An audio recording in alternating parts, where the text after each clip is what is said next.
বাংলায় সুন্দরবনের আক্ষরিক অর্থ সুন্দর জঙ্গল বা সুন্দর বনভূমি। সুন্দরী গাছ থেকে সুন্দরবনের নামকরণ হয়ে থাকতে পারে, যা সেখানে প্রচুর জন্মায়। অন্যান্য সম্ভাব্য ব্যাখ্যা এরকম হতে পারে যে এর নামকরণ হয়তো হয়েছে সমুদ্রবন বা চন্দ্রবাদে প্রাচীন আদিবাসী থেকে। তবে সাধারণভাবে ধরে নেওয়া হয় যে সুন্দরী গাছ থেকেই সুন্দরবনের নামকরণ হয়েছে। সুন্দরবন স্থায়ীভাবে বাদা বা হুলুবন বা সুলুবন কিংবা মহাল হিসেবে পরিচিত। বাদা মানে জোয়ার বাটায় বয়ে যায় যে বনে।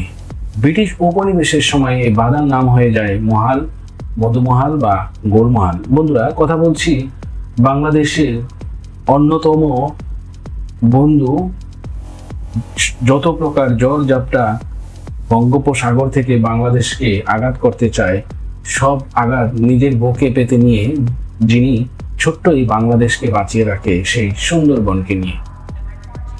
সুন্দরবন হলো বঙ্গোপসাগরের উপকূলবর্তী অঞ্চলে অবস্থিত একটি প্রশস্ত বনভূমি, যা বিশ্বের প্রাকৃতিক বিষয়গুলির অন্যতম। পদ্মা, মেঘনা এবং ব্রহ্মপুত্র নদীত্রয়ের অববাহিকায় বদ্বীপ এলাকায় অবস্থিত এই অপরূপ বনভূমি বাংলাদেশের খুলনা, সাতক্ষীরা ও বাগেরহাট জেলার কিছু অংশ এবং ভারতের পশ্চিমবঙ্গ রাজ্যের দুই জেলা উত্তর 24 পরগনা এবং দক্ষিণ 24 পরগনা জুড়ে বিস্তৃত। সমুদ্র উপকূলবর্তী নোনা পরিবেশের সবচেয়ে বড় ম্যানগ্রোভ বন হিসেবে সুন্দরবন বিশ্বের সর্ববৃহত্তর অখণ্ড বনভূমি। প্রায় 10,000 বর্গ কিলোমিটার জুড়ে গড়ে ওঠা সুন্দরবনের 6,517 বর্গ কিলোমিটার বাংলাদেশ অংশে এবং বাকি 34% রয়েছে ভারতের মধ্যে। সুন্দরবন 6 ডিসেম্বর 1997 খ্রিস্টাব্দে ইউনেস্কো বিশ্ব ঐতিহ্যবাহী স্থান হিসেবে স্বীকৃতি লাভ করে। এর বাংলাদেশ এবং ভারতীয় অংশ বস্তুত একই নিরবিচ্ছিন্ন ভূখণ্ডের সম্মিলিত অংশ হলেও ইউনেস্কোর বিশ্ব ঐতিহ্যের তালিকায় ভিন্ন ভিন্ন নামে সূচিবদ্ধ হয়েছে, যথাক্রমে সুন্দরবন ও সুন্দরবন জাতীয় উদ্যান নামে। এই সুরক্ষা সত্ত্বেও IUCN great list of economic ফ্রেমওয়ার্কের অধীনে 2020 সালের মূল্যায়নে ভারতীয় সুন্দরবনকে বিপন্ন বলে মনে করা হয়েছিল। সুন্দরবনকে জালের মতো জড়িয়ে রয়েছে সামুদ্রিক স্রোতধারা, কাদাচর এবং ম্যানগ্রোভ বনভূমির লবণাক্ততা সহ ক্ষুদ্রায়তন দ্বীপমালা। মোট বনভূমির 31.1% অর্থাৎ 1,874 বর্গ কিলোমিটার জুড়ে রয়েছে নদীনালা, খাড়ি, বিল মিলিয়ে জলাকীর্ণ অঞ্চল। বনভূমিটি স্বনামে বিখ্যাত রয়্যাল বেঙ্গল টাইগার ছাড়াও নানান ধরনের পাখি, চিত্রা হরিণ, কুমির এবং সাপ সহ অসংখ্য প্রজাতির প্রাণীর আবাসস্থল হিসেবে পরিচিত। এর আগের জরিপে প্রায় 106টি রয়্যাল বেঙ্গল টাইগার সুন্দরবনে আছে বলে জানা গেছে। সর্বাধিক প্রচুর গাছের প্রজাতি হলো সুন্দরী এবং গেওয়া। বনে 290টি পাখি, 120টি মাছ, 42টি স্তন্যপায়ী, 35টি সরীসৃপ এবং 8টি উভয়চর প্রজাতি সহ মোট 453টি বন্যপ্রাণীর বাসস্থান হলো এই সুন্দরবন। বন্ধুরা, সুন্দরবনে আমাদের দেশে ওই অঞ্চলের মানুষরা জীবিকা নির্বাহের জন্য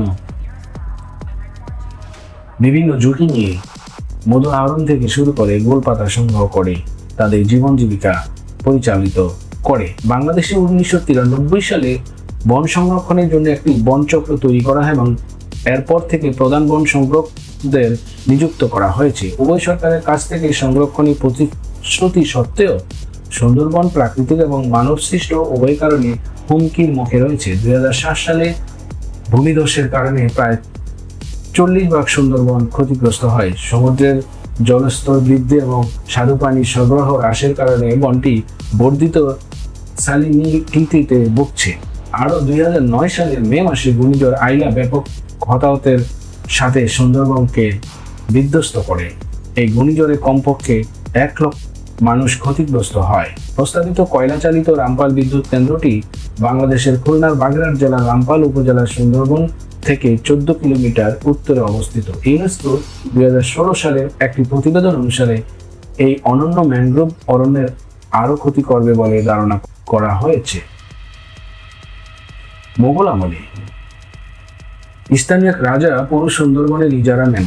ঐতিহাসিক আইনি পরিবর্তনগুলোর কাঙ্ক্ষিত যেসব মৌলিক পরিবর্তন হয়েছে তার মধ্যে রয়েছে বিশ্বের প্রথম ম্যানগ্রোভ হিসেবে স্বীকৃত পেয়ে বিজ্ঞান ভিত্তিক তত্ত্বাবধানের অধীনে আসা, 1757 সালে ইস্ট ইন্ডিয়া কোম্পানি কর্তৃক মোগল সম্রাট দ্বিতীয় আলমগীর এর কাছ থেকে স্বত্বাধিকার পাওয়ার পরপরই সুন্দরবন এলাকার মানচিত্র তৈরি করা হয়। বনাঞ্চলটি সাংগঠনিক ব্যবস্থাপনার আওতায় আসে 1860 খ্রিস্টাব্দের দিকে ভারতের তৎকালীন বাংলা প্রদেশের বন বিভাগের স্থাপনের পর থেকে।